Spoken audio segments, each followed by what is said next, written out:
Nah, hari ini kita meningkatkan itu lagi, alhamdulillah dengan inisiasi kawan-kawan dari IFARI. Saya ucapkan terima kasih. Artinya ruangan mimpi saya akan ada studio khusus. Jadi studio mini bagi Kabaku bisa terwujud pada hari ini.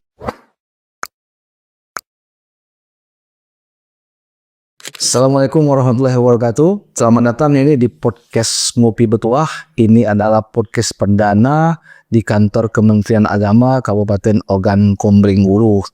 Hari ini spesial ini karena ini yang perdana, kami menghadirkan narasumber langsung orang nomor 1 di Kementerian Agama Kabupaten Ogan Komering Ulu.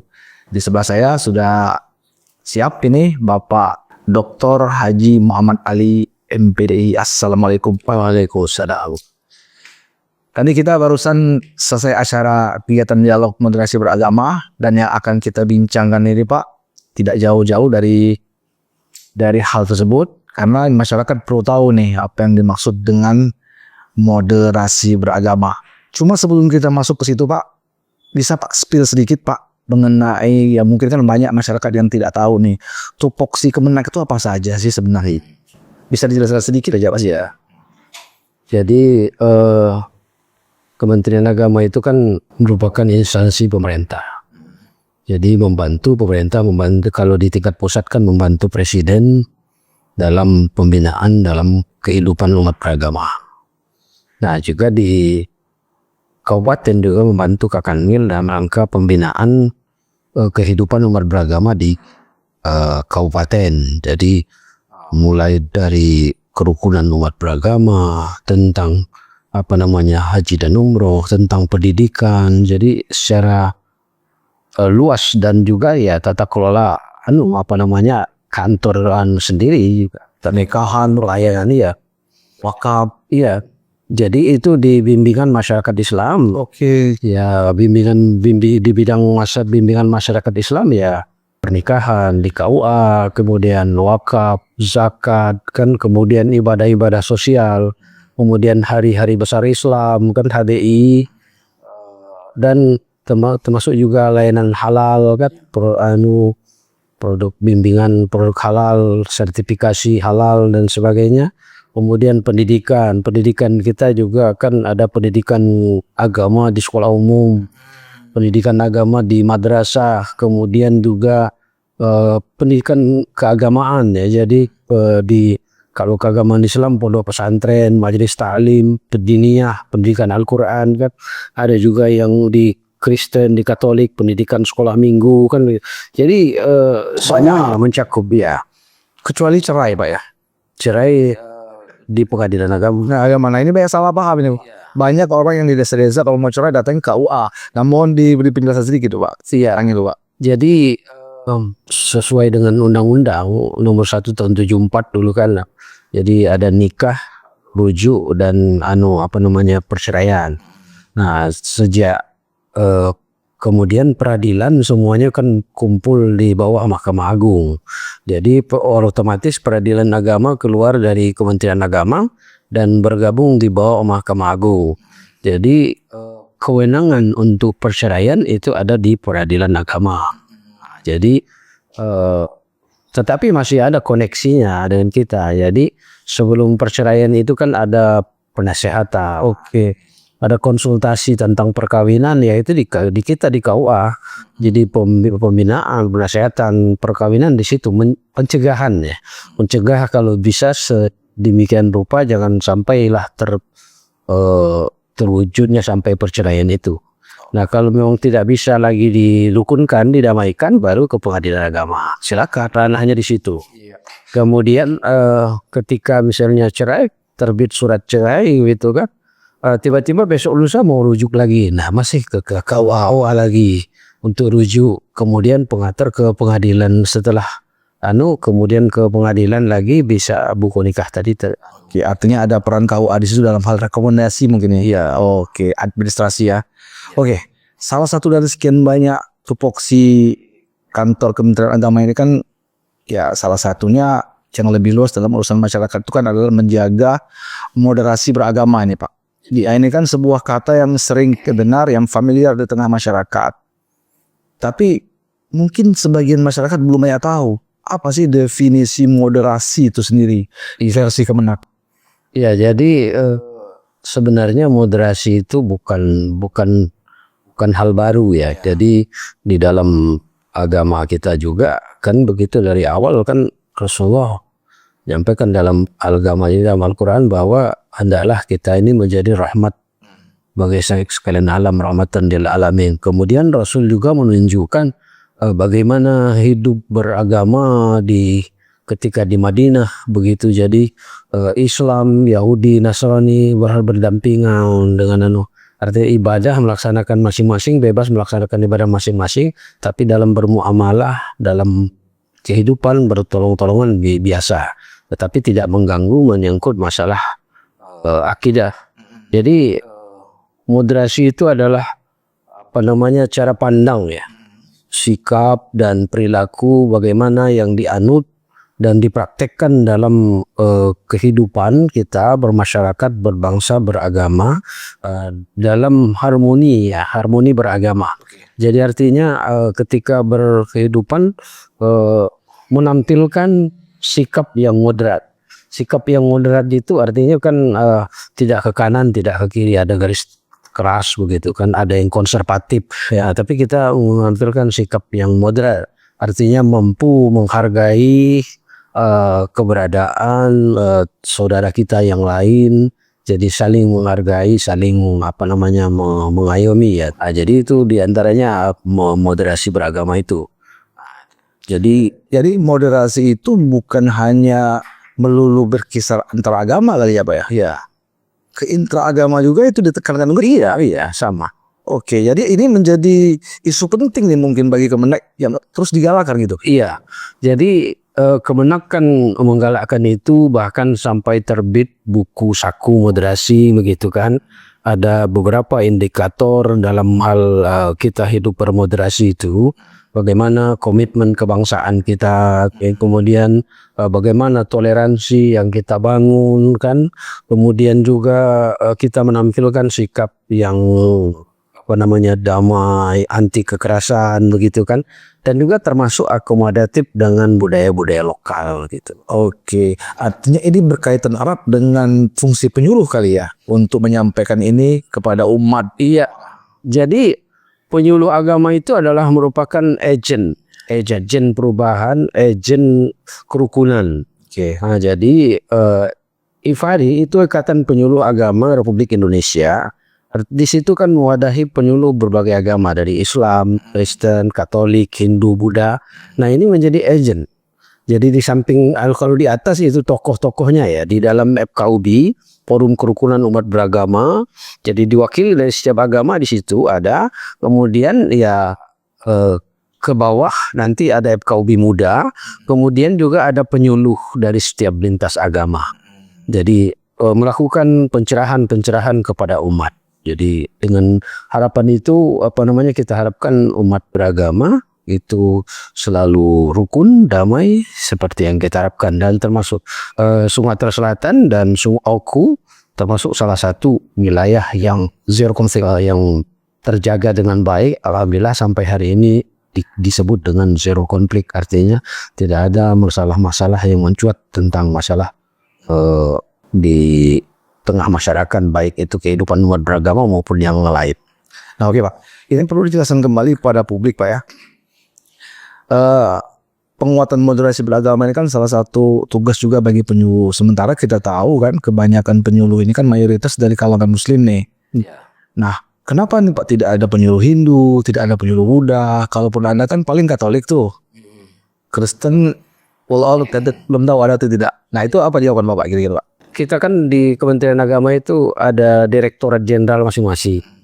Nah, jadi ada Direktorat Jenderal Bimbingan Masyarakat Islam, Direktorat Jenderal Bimbingan Masyarakat Katolik, Bimbingan Masyarakat Kristen, Hindu, Buddha, bahkan juga ada Pusat Ochu. Nah, jadi kewenangan pengangkatan penyuluh itu ada di masing-masing direktorat. Jadi keterbatasan di situ. Jadi masih masing-masing dari direktorat, bukan kabupaten yang Artinya mereka juga melihat kuantitas pemeluk agama di daerah masing-masing. ya dari tipologi apa Bapak sampaikan dari direktorat tadi ya, dari direktorat. Tapi bukan tidak ada sebenarnya, tadi kan hadir yang dari Hindu ada, dari Buddha ada, tapi tidak banyak jumlahnya. Kita saja Islam kan tadinya 150, sekarang sekitar 80-an cuma. Nah, jadi Katolik juga ada beberapa orang, sekitar paling 2-3, Kristen juga demikian, Hindu, Buddha juga demikian. Tadi perwakilan satu-satu tadi dari. Oke, ini kan kita hidup di era digital saat ini kan, di tali media yang ya luar biasa nih, arus informasi yang begitu deras yang akan full dibentuk. Nah, ini bagaimana nih peran Kemenak ini dalam memanfaatkan era digital, teknologi dan informasi yang dahsyat ini, Pak? Ya. Jadi kita digital itu tidak adalah masa ya, sudah masanya. Sekarang ini digitalisasi. Nah, jadi inilah pentingnya. Jadi kita sebagai aparatur pemerintah, kemudian para penyuluh agama, membimbing, menyadarkan umat kita bahwa berhati-hati dalam kondisi digital seperti ini. Digitalisasi itu adalah sesuatu yang tidak mungkin dihindari. Sekarang semuanya digital. Nah, tinggal sekarang bagaimana kita bagaimana kita bersikap dalam suasana semua perlu digital ini. Artinya dunia media digital itu sesuatu yang tentunya akan membawa dampak negatif dan positif. Jadi kalau salah menggunakan dia akan berdampak negatif. Jadi semuanya ada di situ, negatif positifnya. Nah, tinggal bagaimana kita memanfaatkan media digital itu untuk positifnya.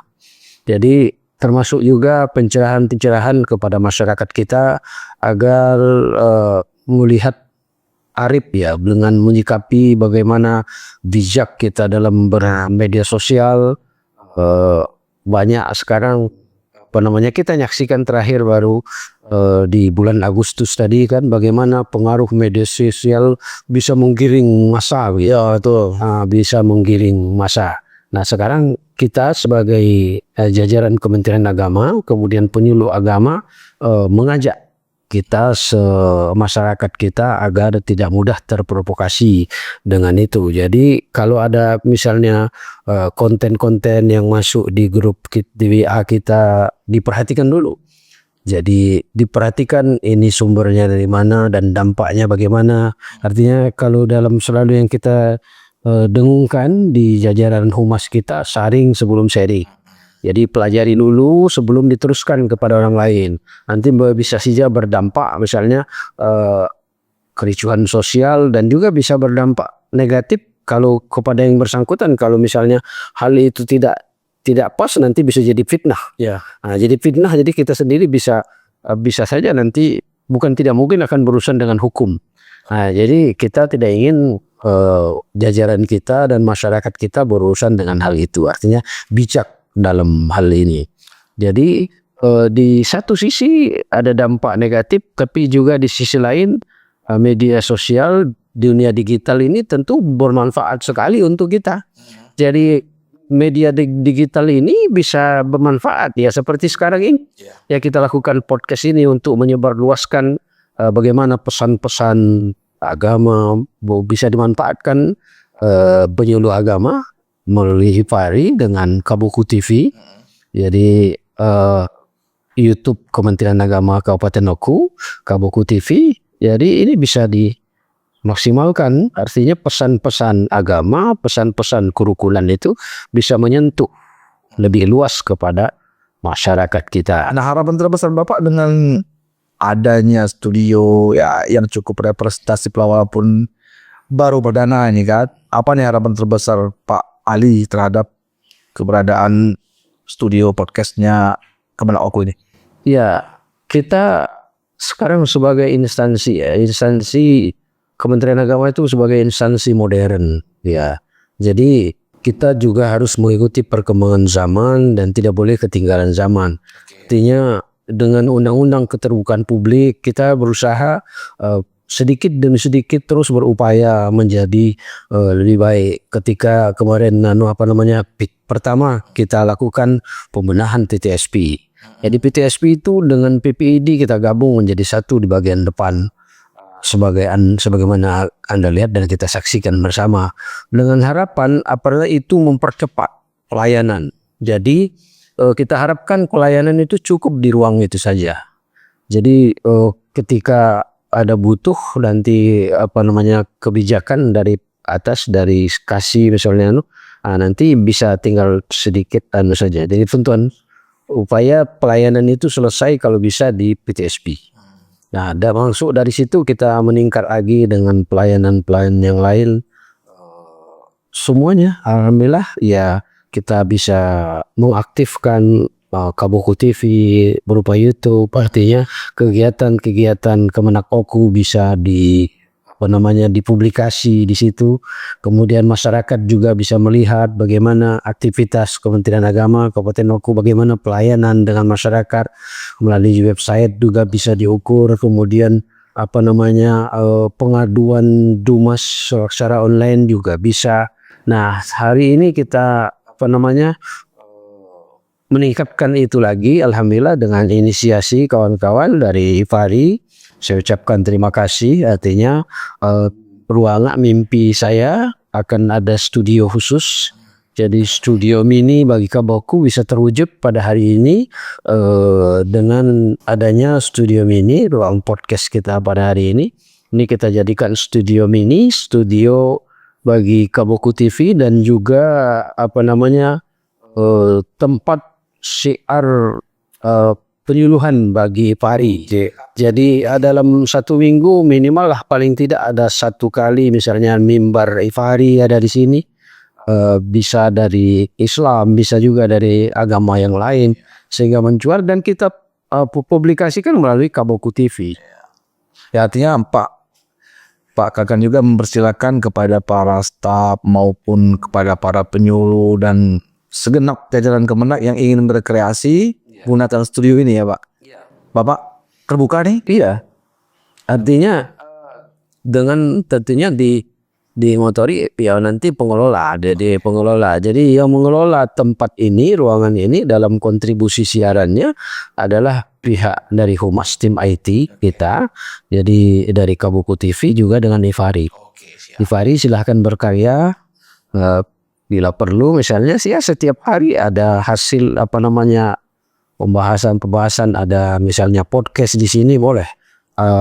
Yang penting podcast itu menampilkan bagaimana program kerja, bagaimana kiprah Kementerian Agama yang memberikan dampak kepada masyarakat. Oke, terakhir Pak Kakan, karena waktu mepet ini, apa nih harapan Pak Kakan kepada masyarakat agar bisa mendukung program-program Kemenak, ataupun mungkin ada pesan inspiratif mungkin untuk disampaikan kepada para pendengar di podcast perdana kita hari ini. Monggo Pak Kakan. Ya, terima kasih. Jadi kantor Kementerian Agama Kabupaten Oku terus selalu berkomitmen untuk memberikan pelayanan yang terbaik kepada masyarakat. Tentu halnya masih dalam pelayanan ini ada kekurangan-kekurangan. Dalam hal ini kita kantor Kementerian Agama membuka, artinya masukan-masukan dari masyarakat bagaimana dalam hal perbaikan menuju pelayanan yang lebih baik di masa-masa yang akan datang.